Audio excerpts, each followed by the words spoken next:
সম্মানিত ভিউয়ার সবাইকে আমার ইউটিউব চ্যানেলে স্বাগতম।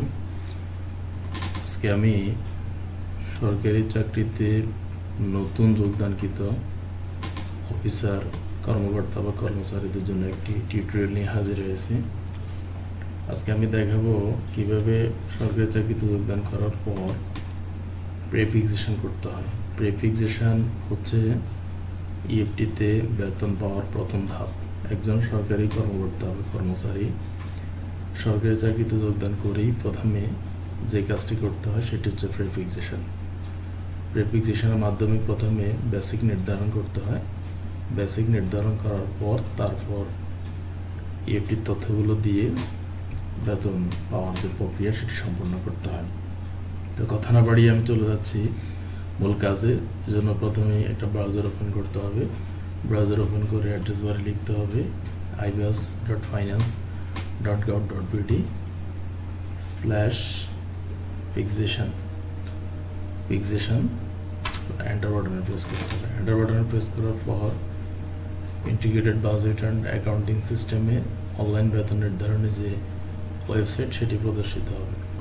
এই ওয়েবসাইটে এখানে কিছু গুরুত্বপূর্ণ কথা বলা আছে।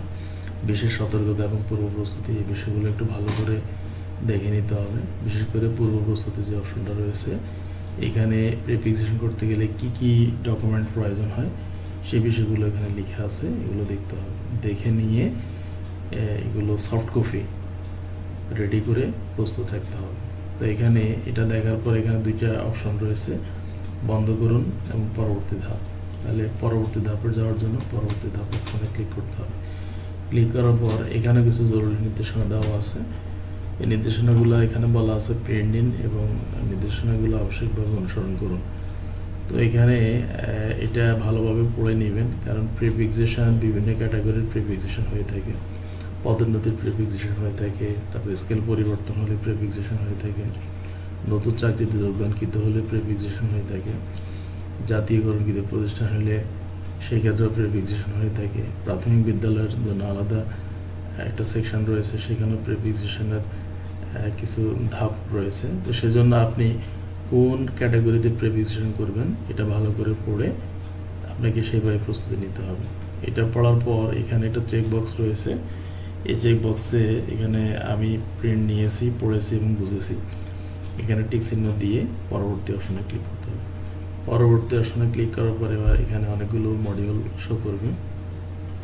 চলমান নতুন নিয়োগ, বেতন সংরক্ষণ, পদোন্নতি, টাইম স্কেল, সিলেকশন গ্রেড, এগুলো সব হচ্ছে আপনার প্রেফিক্সেশন করার জন্য মডিউল। তো এখানে আপনি কোন ক্যাটাগরির, আপনি যদি নতুন নিয়োগপ্রাপ্ত হয়ে থাকেন সরকারি চাকরিতে, তাহলে সেই ক্ষেত্রে নতুন নিয়োগ যে মডিউলটা রয়েছে সেখানে ক্লিক করতে হবে। এছাড়া এখানে আরও যে মডিউলগুলো রয়েছে আপনার সাথে যদি আপনার প্রেফিক্সেশনের সাথে মিলে যায় তাহলে আপনি সেটাতে করতে পারেন। যেমন নতুন নিয়োগ, বেতন সংরক্ষণ, সেই ক্ষেত্রে এই মডিউলে প্রেফিক্সেশন করতে হবে। বেতন সংরক্ষণের বিষয়টা কি আমরা অন্য একটা ভিডিওতে ব্যাখ্যা করব। আজকে আমি ভিডিওটা বড় করতে চাচ্ছি না, সেই জন্য সংক্ষেপেই যে বিষয়টা নিয়ে কথা বলতে চাচ্ছি মূলত সেটাই দেখানোর চেষ্টা করতেছি। পদোন্নতি, সেক্ষেত্রে যারা পদোন্নতি হবে তাদের এখানে প্রেফিক্সেশন হবে। টাইম স্কেল যারা পাবে তাদের এখানে প্রেফিক্সেশন হবে। সিলেকশন গ্রেড, এইভাবে বিভিন্ন মডিউল রয়েছে। এই মডিউলে আপনার প্রয়োজনীয় যে অপশনটা সেটা আপনি বেছে নেবেন। তো আমি একজন নতুন নিয়োগপ্রাপ্ত কর্মকর্তা, ওনার প্রেফিক্সেশন করবো, সেজন্য নতুন নিয়োগ এই মডিউলে ক্লিক করব। ক্লিক করার পর এখানে আবার একটা মেসেজ শো করবে যে অপ্রয়োজনীয় অপশনে প্রবেশ করলে পরবর্তীতে প্রয়োজনীয় অপশনে এন্ট্রির সময় জটিলতার সৃষ্টি হবে। আপনি কি সত্যি নতুন নিয়োগ অপশনে বেতন নির্ধারণ করতে চান? হ্যাঁ হলে হ্যাঁ, না হলে না যাবেন। এখানে আসলে একটা সতর্কতামূলক মেসেজ দেওয়া হয়েছে, কারণ অনেকেই এখানে মানে চেষ্টা করার জন্য বা দেখার জন্য কৌতূহলবশত আসতে পারেন। তো সেই ক্ষেত্রে যদি একটা এনআইডি দিয়ে একবার প্রিফিক্সেশন সাবমিট করে ফেলেন, সেই ক্ষেত্রে আপনি যখন আপনার নিজের রিয়েল প্রিফিক্সেশন করতে যাবেন সেক্ষেত্রে আপনি জটিলতায় পড়বেন। তো আমরা যদি এখন এটা প্রিফিক্সেশন করবো সেজন্য আমরা হাতে ক্লিক করব। হাতে ক্লিক করার পর এবার এখানে আরও কিছু সাব মডিউল শো করবে। যেমন এখানে বেসামরিক, রেলওয়ে, সিজিটিএফ, বিজিবি, জুডিশিয়াল। তো এখানে এগুলো হচ্ছে স্পেশাল মডিউল। আর মূলত যারা সাধারণ ধারার সরকারি চাকরিজীবী তাদের জন্য বেসামরিক অপশনটা এছাড়া যারা রেলওয়েতে চাকরি করে তাদের রেলওয়ে অপশনটা, যারা CGTF কর্মরত আছেন তাদের জন্য এটা, বিজিবি যারা তাদের জন্য এই মডিউলটা রয়েছে, জুডিশিয়াল বিভাগে যারা আছেন তাদের জন্য এই মডিউলটা। তো আমরা যেহেতু একটা সাধারণ একটা স্কুল অ্যান্ড কলেজ নিয়োগপ্রাপ্ত একজন শিক্ষকের আমরা প্রিপারেশন করবো, সেজন্য আমরা বেসামরিক অপশনটাতে ক্লিক করব। বেসামরিক অপশনে ক্লিক করার পর এখানে একটা ছোট্ট ফর্ম আসবে। এই ফর্মের মধ্যে এখানে প্রথমে ন্যাশনাল আইডি প্রবেশ করাতে হবে, এরপর ডেট অফ বার্থ, এরপর হচ্ছে মোবাইল নাম্বার, তারপর হচ্ছে একটা ক্যাপচা আছে, ক্যাপচাটা দিয়ে লগ ইন অপশনে ক্লিক করতে হবে। তো এখন এখানে আমরা এই যে ন্যাশনাল আইডি যে অপশনটা রয়েছে সেখানে আমরা ন্যাশনাল আইডি প্রবেশ করাবো।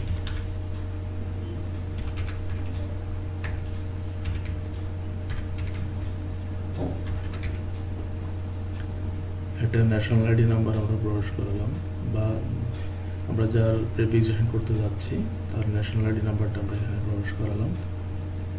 করানোর পর এরপর আমরা এখানে ডেট অফ বার্থ দিব, ডেট অফ বার্থ দিলাম।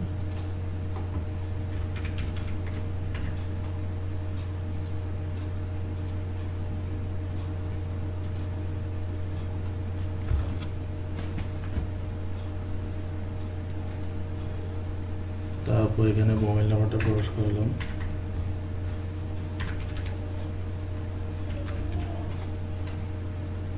এরপর যে ক্যাপচাটা রয়েছে ক্যাপচাটা প্রবেশ করো।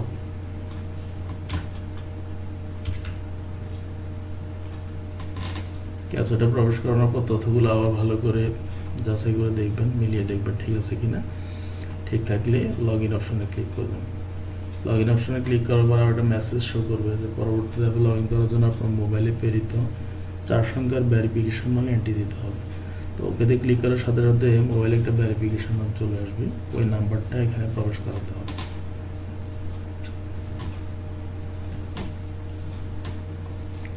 উল্লেখ্য এখানে যে নাম্বারটা আসবে সেটা 2 মিনিটের মধ্যে দিতে হবে, 2 মিনিট পরে সেই ওটিপিটার কাজ করবে না। তো মোবাইলে আমরা একটা ভেরিফিকেশন কোড পেয়ে গেলাম, এখন আমরা সেই ভেরিফিকেশন কোডটা এখানে প্রবেশ করাবো। প্রবেশ করি এখানে ভ্যালিডেট অপশনে ক্লিক করব। ক্লিক করার পরেই আপনার যে কাঙ্ক্ষিত প্রিপারেশনের ফর্ম সেটি আপনার সামনে উন্মুক্ত হবে। তো এখানে কতগুলো সেকশন রয়েছে, যেমন 1 নম্বর দিয়ে হিসাব রক্ষণ কার্যালয়, 2 নম্বর সাধারণ তথ্য, 3 নম্বরে রয়েছে নিয়োগ সংক্রান্ত তথ্য, 4 নম্বরে বেতন নির্ধারণ সংক্রান্ত তথ্য। এই 4টা ধাপ খুব ভালোভাবে সতর্কতার সাথে ফিল আপ করে সাবমিট করতে হবে। যেমন এখানে হিসাব রক্ষণ কার্যালয়ের মধ্যে আছে আপনার 3টি অপশন রয়েছে, যেমন প্রধান হিসাব রক্ষণ কার্যালয়, আপনার অফিস বা আপনি যেখানে যোগদান করেছেন সেটি যদি প্রধান হিসাব রক্ষণ কর্মকর্তার কার্যালয়ের অধীন হয়ে থাকে তাহলে আপনি এই অপশনটা সিলেক্ট করবেন। আর যদি আপনি জেলা হিসাব রক্ষণ কর্মকর্তার কার্যালয়ের অধীনে আপনার অফিসটা হয়ে থাকে তাহলে এই অপশনটা সিলেক্ট করবেন। আর যদি উপজেলা হিসাব রক্ষণ কর্মকর্তার কার্যালয়ের অধীন হয়ে থাকে আপনার অফিসটা তাহলে সেক্ষেত্রে আপনি এটা সিলেক্ট করবেন। তো আমি এখন এটাই সিলেক্ট করবো, কারণ আমি যে প্রিপারেশন করতে যাচ্ছি সেটা উপজেলা পর্যায়ে। এরপর এখানে বিভাগ সিলেক্ট করবেন যে আপনি কোন বিভাগের অন্তর্গত বা অফিসটা কোন বিভাগের অন্তর্গত সেটা এখানে সিলেক্ট করবেন। জেলা নির্বাচন করবেন, যে অফিসটা কোন জেলার অন্তর্গত সেটা নির্বাচন করবেন। এরপর হিসাব রক্ষণ কার্যালয়, এটা কোন উপজেলায় কোন হিসাব রক্ষণ কার্যালয় সেটা আপনি সিলেক্ট করবেন। করার পরে এখানে আপনার এই জাতীয় পরিচয়পত্রের নাম্বারটা অলরেডি এখানে দেওয়া থাকবে, যেহেতু আপনি এটা দিয়ে লগ ইন করতে হয়েছে এই জন্য এটা ফিক্স থাকবে, এটা পরিবর্তন করা যাবে না। শিক্ষক কর্মচারীর নাম বাংলা, এখানে আপনার বা যার প্রিপারেশন করবেন তার নাম বাংলা লিখবেন এবং পরবর্তী অপশন হচ্ছে ইংরেজিতে লিখবেন। জন্ম তারিখ এখানে আপনি প্রিপারেশন মডিউলে লগ ইন করার সময় যেহেতু এটা দিয়েছেন সো এটা পরিবর্তন করা যাবে না, এটা যা আছে তাই থাকবে। তারপর হচ্ছে ফোন নাম্বার এখানে আপনি প্রথমে যেটা দিয়েছেন সেটা থাকবে। ইমেল অ্যাড্রেস আপনি এখানে একটা ইমেল অ্যাড্রেস দিবেন, আপনার সচল ইমেল অ্যাড্রেস অবশ্যই দিবেন, কারণ প্রিপারেশন মডিউলে ইমেল অ্যাড্রেস অ্যাড করার পরে পরবর্তীতে এফটির সকল কার্যক্রমে আপনি ইমেল অ্যাড্রেসটা ব্যবহার করতে হবে। নিয়োগ আদেশ নাম্বার বলতে আমরা যেটা বুঝি, সাধারণত নিয়োগপত্রে একটা স্মারক নং থাকে, ওই স্মারক নংটা এখানে প্রবেশ করাতে হবে। তারপর হচ্ছে নিয়োগপত্র তারিখ, আপনার নিয়োগপত্রটি যেই তারিখে ইস্যু করা হয়েছে ওই তারিখটা এখানে লিখতে হবে। এরপর যেটা আছে যে এখানে নতুন নিয়োগ আদেশের কপি আপলোড করতে এখানে ক্লিক করুন। তো এটা উল্লেখ্য বলে রাখি যে আপনি এই মডিউলে প্রবেশ করার পূর্বেই অবশ্যই আপনার নিয়োগ সংক্রান্ত কয়েকটা ডকুমেন্ট এগুলো আপনি স্ক্যান করে পিডিএফ করে অথবা জেপিজি মোড করে আপনার কম্পিউটার সংরক্ষণ রাখবেন, কারণ এগুলো এখানে আপলোড করতে হয়। এজন্য মডিউলে লগ ইন করে তারপর ডকুমেন্টগুলো রেডি করলে এটা অনেক সময় সাপেক্ষ ব্যাপার, এতে করে আপনি যথাযথভাবে ফর্মটা সাবমিট নাও হইতে পারে। সেজন্য আগে এগুলো রেডি রাখতে হবে। কী কী রেডি রাখবেন? তার মধ্যে প্রথমটা হচ্ছে নতুন নিয়োগ আদেশের প্রতিলিপি, মানে আপনার যে নিয়োগপত্র সেটার প্রতিলিপি আপনি এখানে সফট কপি সংরক্ষণ করবেন মোবাইলে, আপনার কম্পিউটারে স্ক্যান করে পিডিএফ অথবা জেপিজি ফাইল আপনার সংরক্ষণ করবেন। যোগদানের প্রতিলিপি, আপনি যে যোগদান করেছেন তার ফটোকপি অথবা মূল কপি স্ক্যান করে আপনি সেটা পিডিএফ করে নেবেন। স্বাস্থ্যগত সনদের প্রতিলিপি, আপনার স্বাস্থ্য পরীক্ষার যে রিপোর্ট রয়েছে তার কপি স্ক্যান করে পিডিএফ করে নেবেন। শিক্ষাগত যোগ্যতা সনদ, সকল শিক্ষাগত যোগ্যতা একটা পিডিএফে আপনি সেটা পিডিএফ করবেন, একটা ফাইলে পিডিএফ করে সেটা কম্পিউটার সংরক্ষণ করবেন। মুক্তিযুদ্ধের সনদ, আপনি যদি মুক্তিযুদ্ধে কোটা নিয়োগপ্রাপ্ত হয়ে থাকেন তাহলে সেক্ষেত্রে আপনার মুক্তিযুদ্ধের সনদ অবশ্যই স্ক্যান করে পিডিএফ করে নিতে হবে। অন্যান্যর মধ্যে যদি অন্যান্য কোনো ডকুমেন্ট থাকে, যদি কিছুই না থাকে তাহলে সেক্ষেত্রে এনআইডি, আপনার যে এনআইডিটা রয়েছে সেটা স্ক্যান করে পিডিএফ করে এখানে দিতে পারেন। এখানে ফাইল চুজ অপশনে গিয়ে আপনি আপনার যে প্রয়োজনীয় ফাইলটি রয়েছে সেটি আপনি স্ক্যান করে সিলেক্ট করে এখানে আপলোড করবেন। আমি জাস্ট এটা দেখাচ্ছি, যেমন এখানে অ্যাপয়েন্টমেন্ট লেটার, এটাকে আমি চুজ করলাম। সোর্স ফাইল চুজ করার পরে আপলোড অপশনে ক্লিক করতে হবে। আপলোড অপশনে ক্লিক করার পর আপলোড হয়ে যাবে। আপনি ইচ্ছে করলে দেখতে পাবেন এই যেখানে একটা লিঙ্ক রয়েছে, লিঙ্কে ক্লিক করলে সেটা পাশে প্রদর্শিত হবে। এভাবে সবগুলো দেওয়ার পরে আপনি যে হাতের ডান পাশে যে ক্রস চিহ্ন রয়েছে সেই ক্রস চিহ্নে ক্লিক করলে এটি আপনার সামনে থেকে চলে যাবে। এরপরে যেটা রয়েছে যে যোগদানের তারিখ, এখানে যোগদানের তারিখ দিবেন। ক্যাডারের নাম যদি ক্যাডার হয়ে থাকে ক্যাডার চুজ করবেন, আর যদি ক্যাডার না হয় তাহলে প্রযোজ্য নয় অপশন সিলেক্ট করবেন। যেমন এখানে বিভিন্ন ক্যাডার রয়েছে, আর ক্যাডার না হলে প্রযোজ্য নয় দিবেন। পরিচিতি নাম্বার, এই ক্ষেত্রে আপনি আপনার নিয়োগপত্র যদি কোনো পরিচিতি নাম্বার থাকে, অনেক সময় রেজিস্ট্রেশন নাম্বার দেওয়া থাকে, আইডি নাম্বার দেওয়া থাকে, সেক্ষেত্রে এটা দিতে পারেন। মন্ত্রণালয় বিভাগ, আপনার নিয়োগটি কোন মন্ত্রণালয়ের অধীন হয়েছে সেই মন্ত্রণালয় এখানে সিলেক্ট করতে হবে। যেমন আমি এখানে মন্ত্রণালয় সিলেক্ট করতেছি। তারপর অধিদপ্তর আমি সিলেক্ট করলাম। তারপর হচ্ছে অধস্তন অফিস, যেবার অফিস, যেমন এখানে আমি কারিগরি স্কুল অ্যান্ড কলেজ সমূহ সিলেক্ট করলাম। মাঠ পর্যায়ের অফিস, এখানে আপনার প্রতিষ্ঠান মানে বাই নেমই আপনার থাকলে আপনি আপনার যে প্রতিষ্ঠানে কর্মরত সেই প্রতিষ্ঠানটি সিলেক্ট করবেন।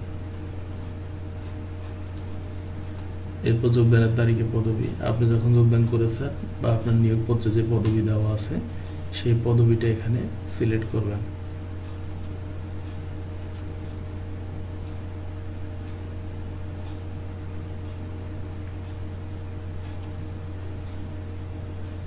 যেমন আমি এখানে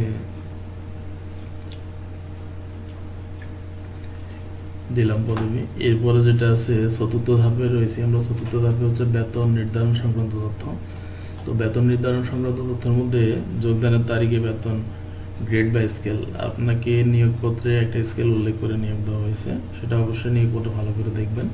সেই নিয়োগপত্র অনুযায়ী, যেমন এটা 10ম গ্রেড ছিল, আমি 10ম গ্রেড সিলেক্ট করলাম।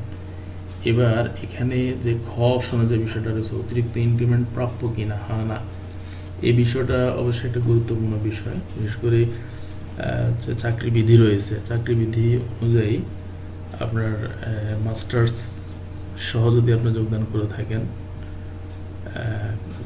চাকরিতে উচ্চতর ডিগ্রি যদি থাকে, সেই ক্ষেত্রে আমি যতটুকু জানি যে শিক্ষা ডিপার্টমেন্টের ক্ষেত্রে যদি উচ্চতর ডিগ্রি মাস্টার্স সহ কোনো শিক্ষক যোগদান করে তাহলে তিনি প্রথম শ্রেণী যদি পেয়ে থাকেন, মাস্টার্সে যদি ওনার প্রথম শ্রেণী থাকে তাহলে 2টা ইনক্রিমেন্ট যুক্ত হয়ে থাকে। আর যদি মাস্টার্সে দ্বিতীয় শ্রেণী থাকে তাহলে সেক্ষেত্রে একটা ইনক্রিমেন্ট যুক্ত হয়। ঠিক সেমভাবে বিএড সহ যদি উনি যোগদান করে থাকেন, প্রথম শ্রেণী থাকলে 2টা ইনক্রিমেন্ট যুক্ত হয়, আর যদি দ্বিতীয় শ্রেণী থাকে তাহলে একটা ইনক্রিমেন্ট যুক্ত হয়। মাস্টার্স এবং বিএড দুইটাই থাকলে একটাই প্রযোজ্য হবে। তো এই ক্ষেত্রে সেই ক্ষেত্রে আপনি ইনক্রিমেন্ট প্রাপ্য কিনা আপনার ডিপার্টমেন্ট অনুযায়ী আপনি যে চাকরি বিধি রয়েছে সেটা ভালো করে দেখে আপনি যদি প্রাপ্য হন তাহলে হ্যাঁ অপশন সিলেক্ট করবেন, আর যদি না হন তাহলে না অপশন সিলেক্ট করবেন। আপনি যদি হ্যাঁ অপশন সিলেক্ট করেন তাহলে আপনি কয়টা ইনক্রিমেন্ট পাবেন সেই সংখ্যাটা এখানে লিখতে হবে, আর না অপশন সিলেক্ট করলে এখানে কিছুই লেখার দরকার নাই। এরপরে আপনি খসড়া দেখুন অপশনে ক্লিক করলে আপনি খসড়া দেখতে পারবেন। তো আমার এখানে আমি অনেকগুলো তথ্যই ফিল আপ করি নাই, সেজন্য আমার এখানে ফর্মটা আসছে না। আপনি যখন পুরো তথ্যগুলো দিবেন, দেওয়ার পরে এখানে যে বাম পাশে দুইটা অপশন রয়েছে এন্ট্রি এবং প্রিন্ট অপশনে গিয়ে আপনি আপনার তথ্যগুলো একবার ভালো করে যাচাই করে দেখে প্রিন্ট নিতে পারবেন। সাবমিট দেওয়ার আগে প্রিন্ট নিতে পারবেন, অথবা সাবমিট দিয়ে আপনি প্রিন্ট নিতে পারবেন। আপনি যখন সাবমিট দিবেন তখন এখানে একটা ট্র্যাকিং নাম্বার পড়বে এবং আপনার দেওয়া তথ্যগুলো সবগুলো এই পাশে ডান পাশে শো করবে। তো আপনি যখন সাবমিট বাটনে ক্লিক করবেন, খসড়া দেখুন বাটনে ক্লিক করার পরে দুইটা অপশন থাকবে, যে আপনার তথ্য পরিবর্তন করতে চাইলে এখানে ক্লিক করুন, অথবা আপনি সাবমিট করতে চাইলে এখানে ক্লিক করুন। তো ডান পাশে সাবমিট বাটন থাকে, এখানে ডান পাশে ক্লিক করলে এটা সাবমিট হয়ে যাবে এবং আপনার স্থানীয় হিসাবরক্ষণ অফিস, আপনি প্রথম ধাপে যে হিসাবরক্ষণ অফিস সিলেক্ট করেছেন সেখানে আপনার প্রিফিক্সেশন আবেদনটা চলে যাবে। এরপরে আপনি যে কাজটা করবেন সেটা হচ্ছে আপনার নিয়োগ সংক্রান্ত সকল ডকুমেন্ট ফটোকপি করে প্রিফিক্সেশনের কপি সহ 2 কপি প্রিফিক্সেশন কপি দিবেন, এগুলো সহ হিসাবরক্ষণ অফিসে জমা দিবেন। জমা দেওয়ার পরে হিসাবরক্ষণ কর্মকর্তা বা অফিসার মহোদয় সেটা অ্যাপ্রুভ করার পর আপনি ইএফটির যে বাকি কার্যক্রম সেটি আপনি করতে পারবেন। এবং ইএফটির বাকি কার্যক্রমগুলো হিসাবরক্ষণ অফিস থেকেই করতে হয়, কারণ যেহেতু অডিটর মহোদয় বা হিসাবরক্ষণ অফিসার মহোদয়ের আইডি থেকে ইএফটি ইনফরমেশনগুলো আপলোড দিতে হয়, সেজন্য সেই কাজগুলো হিসাবরক্ষণ অফিসে করতে হবে। এরপর আপনার শ্রেণী অনুযায়ী, প্রথম শ্রেণী, দ্বিতীয় শ্রেণী, তৃতীয় শ্রেণী অনুযায়ী আপনার আইডি পাসওয়ার্ড, যে নিজস্ব আইডি পাসওয়ার্ড সেটা ক্রিয়েটের ব্যবস্থা করতে হবে। তো আইডি পাসওয়ার্ড ক্রিয়েটের ব্যবস্থাটা আপনি নিজেই করতে পারবেন। সাধারণত প্রথম শ্রেণী এবং দ্বিতীয় শ্রেণীর কর্মকর্তা বা অফিসার যারা রয়েছেন তাদের নিজস্ব আইডি ক্রিয়েট করতে হয়, বাকিদের আইডি ক্রিয়েট করা লাগে না, কারণ বাকিদের অফিস প্রধানের আইডি থেকেই বাকি কার্যক্রমগুলো সম্পূর্ণ হয়ে থাকে। তো এই বিষয়গুলো হিসাবরক্ষণ অফিসের সাথে যোগাযোগ করে কাজগুলো সম্পূর্ণ করতে হবে। এই ছিল আজকের ভিডিওতে। ভালো থাকবেন সবাই। পরবর্তী ভিডিওতে হাজির হব নতুন অন্য কোনো বিষয় নিয়ে।